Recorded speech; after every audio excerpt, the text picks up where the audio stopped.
Video ಇಷ್ಟ ಇದ್ದರೆ ನನ್ನ ಚಾನಲ್ಗೆ ಸಬ್ಸ್ಕ್ರೈಬ್ ಮಾಡ್ಕೊಳ್ಳಿ, ಪಕ್ಕದಲ್ಲಿ ಬೆಲ್ ಬಟನ್ ಕ್ಲಿಕ್ ಮಾಡಿ.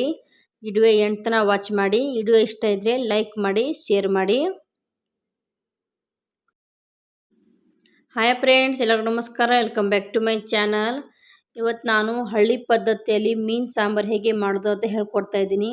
ತುಂಬಾ ಸಿಂಪಲ್ ಐತಿ, ಜಾಸ್ತಿ ಮಸಾಲ ಏನು ಬಳಸಲ್ಲ. ಈ ಥರ ಹಳ್ಳಿ ಪದ್ಧತಿಯಲ್ಲಿ ಮೀನು ಸಾಂಬಾರು ಮಾಡಿ ನೋಡಿ, ತುಂಬಾ ಚೆನ್ನಾಗಿರುತ್ತೆ. ಜಾಸ್ತಿ ಮಸಾಲ ಏನು ಹಾಕೋದಿಲ್ಲ, ಬೇಗನೆ ರೆಡಿ ಆಗುತ್ತೆ.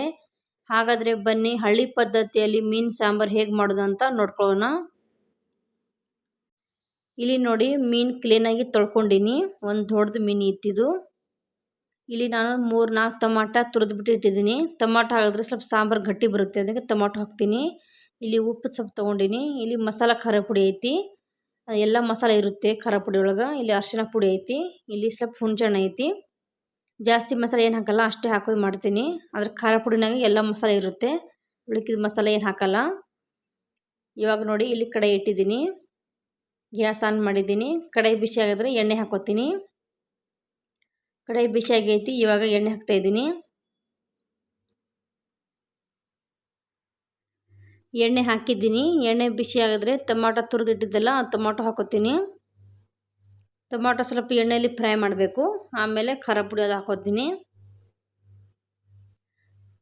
ಟೊಮಾಟೊ ಹಾಕಿದ್ರೆ ಸ್ವಲ್ಪ ಸಾಂಬಾರು ಗಟ್ಟಿಯಾಗುತ್ತೆ, ಅದಕ್ಕೆ ನಾವು ತೆಂಗಿನಕಾಯಿ ಅದೇನು ಹಾಕಲ್ಲ, ಅದಕ್ಕೆ ಟೊಮಾಟೊ ಹಾಕ್ತೀನಿ. ಶುಂಠಿ ಬೆಳ್ಳುಳ್ಳಿ ತೆಂಗಿನಕಾಯಿ ನಾವು ಮೀನು ಸಾಂಬಾರನ್ನ ಏನು ಹಾಕಲ್ಲ. ಚಿಕನ್ನಾಗ ಹಾಕ್ತೀವಿ, ಮಟನ್ ಹಾಕ್ತೀವಿ, ಮೀನು ಸಾಂಬಾರನ್ನ ಏನು ಹಾಕಲ್ಲ. ಬರೀ ಟೊಮಾಟೊ ಮಸಾಲ ಖಾರ ಪುಡಿ ಹಾಕಿ ಮಾಡ್ತೀವಿ. ತುಂಬಾ ಚೆನ್ನಾಗಿರುತ್ತೆ, ಈ ರೀತಿ ಟ್ರೈ ಮಾಡಿ ನೋಡಿ.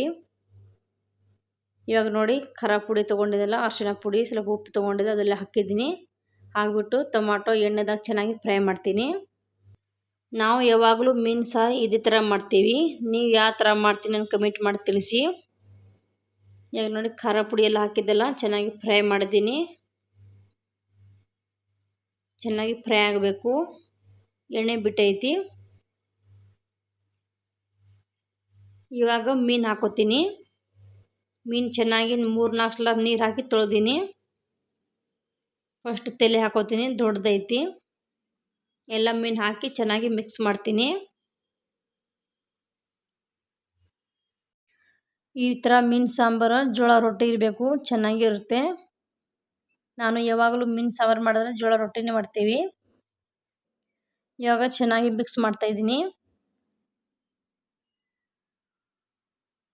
ಚೆನ್ನಾಗಿ ಮಿಕ್ಸ್ ಮಾಡಿಬಿಟ್ಟು ಸ್ವಲ್ಪ ಹೊತ್ತು ಹಿಂಗೆ ಬಿಡ್ತೀನಿ. ನೋಡಿ, ಚೆನ್ನಾಗಿ ಮಿಕ್ಸ್ ಮಾಡಿದ್ದೀನಿ.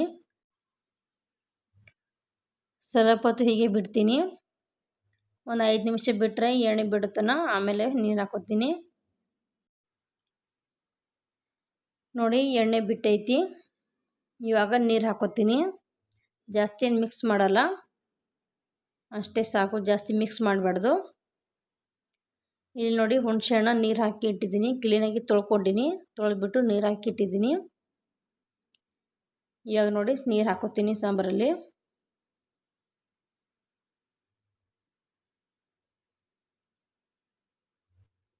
ಅಷ್ಟು ನೀರು ಹಾಕಿದ್ದೀನಿ. ಇವಾಗ ಚೆನ್ನಾಗಿ ಮಿಕ್ಸ್ ಮಾಡ್ತೀನಿ.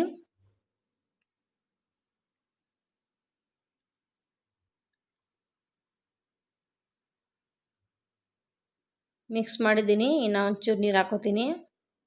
ಕಲರ್ ನೋಡಿ ಎಷ್ಟು ಚೆನ್ನಾಗಿ ಬಂದೈತಿ. ಮಸಾಲೆ ಏನು ಬೇರೆ ಮಸಾಲೆ ಏನು ಯೂಸೇ ಮಾಡಲ್ಲ, ಮಸಾಲ ಖಾರ ಪುಡಿ ಅಷ್ಟು ಹಾಕ್ತೀವಿ ಅಷ್ಟೇ. ಇಲ್ಲಿ ನೋಡಿ, ನೀರು ಕೂಡ ಹಾಕಿದ್ದೀನಿ. ಆದರೆ ಬೇಯಬೇಕಲ್ಲ, ಮೀನೆಲ್ಲ ಬೇಯಬೇಕು, ಅದು ಜಾಸ್ತಿ ನೀರು ಹಾಕಿದ್ದೀನಿ. ಸ್ಲೋ ಉರಿಲಿ ಬಿಡ್ತೀನಿ. ಇವಾಗ ನೋಡಿ, ಚೆನ್ನಾಗಿ ಕುದಿ ಬಂದೈತಿ. ಸ್ವಲ್ಪ ಅರ್ಧ ಬೆಂದೈತಿ. ಇವಾಗ ಅರ್ಧ ಒಂದು 5 ನಿಮಿಷ ಇಟ್ಟರೆ ರೆಡಿ ಆಗುತ್ತೆ. ಇವಾಗ ಹುಣಸೆ ನೀರು ಹಾಕ್ತಾಯಿದ್ದೀನಿ. ಹುಣಸೆ ನೀರು ಹಾಕಿ ಒಂದು 5 ನಿಮಿಷ ಬಿಡ್ತೀನಿ, ಚೆನ್ನಾಗಿ ಕುದಿ ಬರಲಿ.